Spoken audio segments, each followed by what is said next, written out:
To walk or not to walk was the overbearing debate after a rather sedate day's play in the first Investec Ashes Test. The third day's play of an otherwise exciting match saw host England benefit from a controversially abominable decision by umpire Aleem Dar, as Broad's thick outside edge, caught by Aussie captain Michael Clarke at slip of debutant Agar's bowling, was deemed to have been not out by the umpire. Stuart Broad stood his ground, and the Aussies, having used up their reviews, were left incredulous at the situation that took place late in the day and could prove pivotal in the result of the match. At the post-match press conference, England batsman Kevin Pietersen said that Broad was well within his rights to stay put. Each and every player that plays for their country, plays for their club side, plays for their county, plays for their province, plays for their franchise, has the opportunity to wait and wait for the decision that the umpire makes. You respect the umpire's decision. Aleem Dar is a fantastic umpire, and he's been rated one of the best umpires in world cricket over the last few years. Wait and respect his decision. Australian pacer Peter Siddle, meanwhile, admitted that Broad should have walked, but was more pragmatic about the realities of the game. How many people have ever walked? Good point. Some do. Some have. Some. That's right. Some. So, but the spirit of cricket will suggest that all batsmen should. Should. That's right. Good word. Should. You've done some of the shopping. At the end of the day, it's the umpire's decision. The umpire makes a decision. Players stick with it. We just went about it. It was you just finish the over and you go through the next over. I don't think if you had to watch out there wasn't a big deal made of it. We just went about our business, got into the next over, got stuck in, and just keep working to obviously get the wicket. Yeah.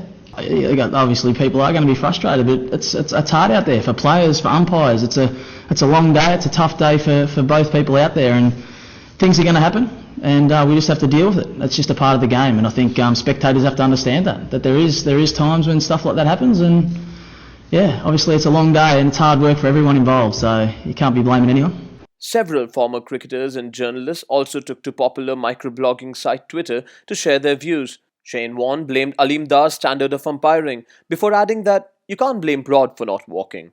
Hats off, I say, if you nick it to first slip, stand your ground and get given not out. Former Aussie cricketer Bryce McGain also shared his views on ESPNcricinfo's post-match analysis show, The Huddle. Yeah, look, I think Australia probably have themselves to blame. I think they were looking to burgle a cheeky LBW with the referral early on, and it was Brad Haddon who was adamant that, we've got to go for that, we've got to go, and it probably cost them in the end because it was, as you say, a big healthy edge, and Broad just stood there, lovely poker face, and really got away with one.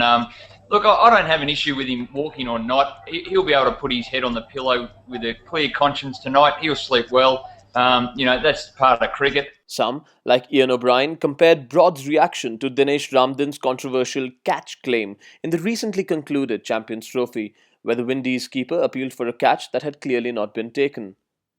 Journalists in the UK were more forthcoming with their comments, and Piers Morgan even called Broad's stance unacceptable and deemed it to be cheating.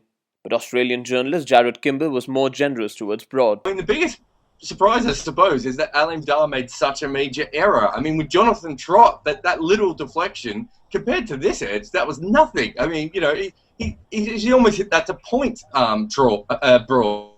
Stuart Broad has played a summer of cricket in Melbourne in the western suburbs for Hoppers Crossing. It's very possible that we taught him the bad habit, ourselves, and we've got no one to blame. Australians don't walk that often, so it's all fair. The debate on walking has raged furiously for well over a decade in world cricket, ever since former Australian wicketkeeper Adam Gilchrist walked off in a World Cup semi-final match in 2003 against Sri Lanka, in spite of being given not out. The Australian has since spoken of the incident, saying, "I was silently accused of betraying the team.